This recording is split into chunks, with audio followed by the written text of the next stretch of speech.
Are you struggling with the handstand? You can't get upside down on the rings?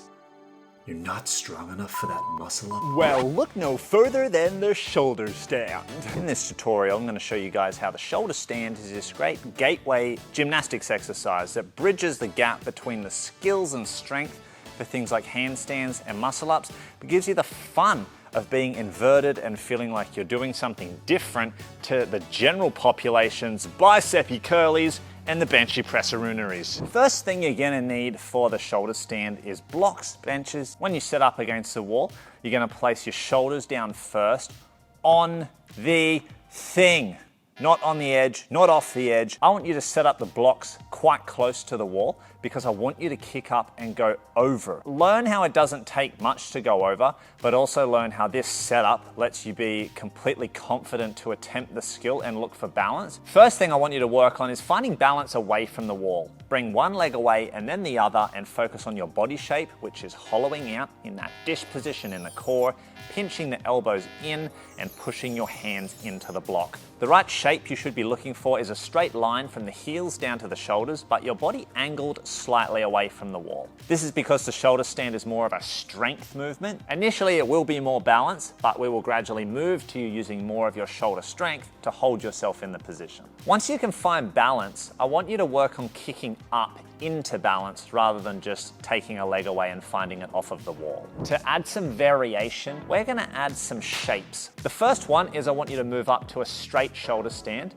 move your knees down into a tuck position, and then extend them back to straight. What a lot of people will find is that when they bring it into the tuck, their hips go slightly over their shoulders closer to the wall. When they straighten the legs back out, they don't compensate for that and they extend and they tip over to the wall. So this is your first introduction to some balance using strength to help you get through it. As you move from the tuck to straight, push your hips back away from the wall as you extend the legs. Another fun one you can try is go up to your straight shoulder stand and pike. You want to go to the end of your hamstring flexibility and then drop the hips a little bit lower.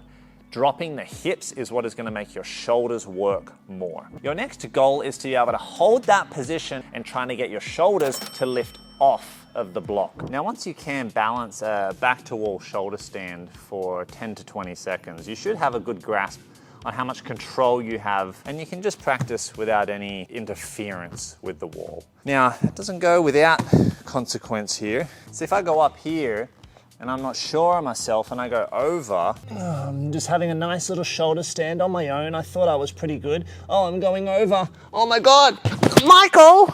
And that's why you should make sure you're pretty confident when you go away from the wall. Michael might not be there. Oh, hello there. Yes, another thing you can do, you can play around with this transition. The faster you go, the more momentum you can ride. Momentum. The slower you go, the more strength you're going to be relying on with the shoulders. Strength. We always want to move towards using strength more, but it doesn't hurt to use the momentum at the start. Just like at a party, it's fun to mix things up. That's why once you're very competent on the blocks, you can move to something like parallel bars. These are going to represent very similar challenges to the blocks. You can never really go down and rely on the bars. I mean, you could, but I don't want you guys to. This is where the train stops at relying on our surface. We have the option to move through shapes. We can even practice our transitions. We can do this on the blocks or P-bars, go back down. Variation is fun as we work to building our strength. Rings is the final frontier for the shoulder stand. Expect decreased stability. Think of holding everything close to the body when you're up there. So have fun with it, and if you want some extra tutorials and extra information on gymnastic style training, I'll leave 2 other explanation tutorials / fun videos for you guys to check out.